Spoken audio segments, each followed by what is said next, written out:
In the process of inhabiting a character and delivering a performance, screen actors employ a variety of techniques and methods, many of which operate on intuitive levels that defy analysis. It's much easier to analyze and critique more concrete aspects of filmmaking, such as production design, cinematography, and narrative. However, acting is what most moviegoers use to judge a film experience. How was the movie? Jamie Foxx was great.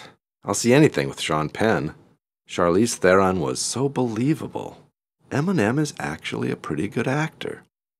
For the general audience, it is all about the acting. Why is performance so important? Why, more than any other aspect of filmmaking, does it fire our emotions and imaginations? Well, for one thing, we spend a lot of time reacting to behavior in our everyday lives, so it stands to reason that we carry that instinct with us into the movie theater. So this mysterious and intoxicating captivation can be attributed, in part, to persona.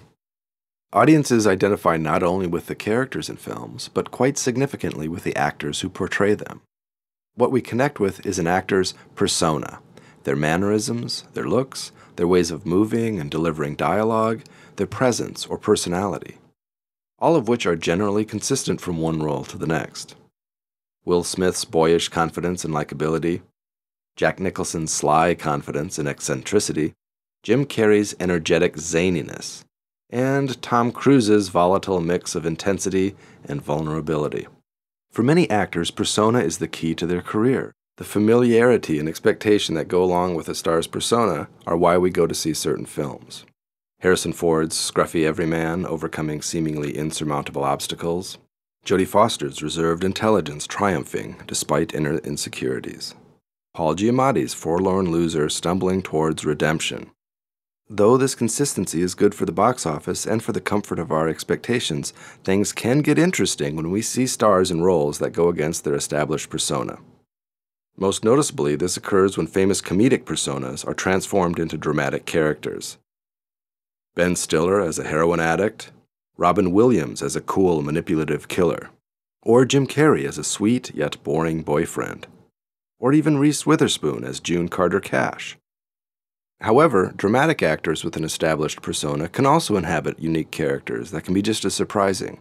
A good example of this is the way audiences respond to Jack Nicholson in About Schmidt.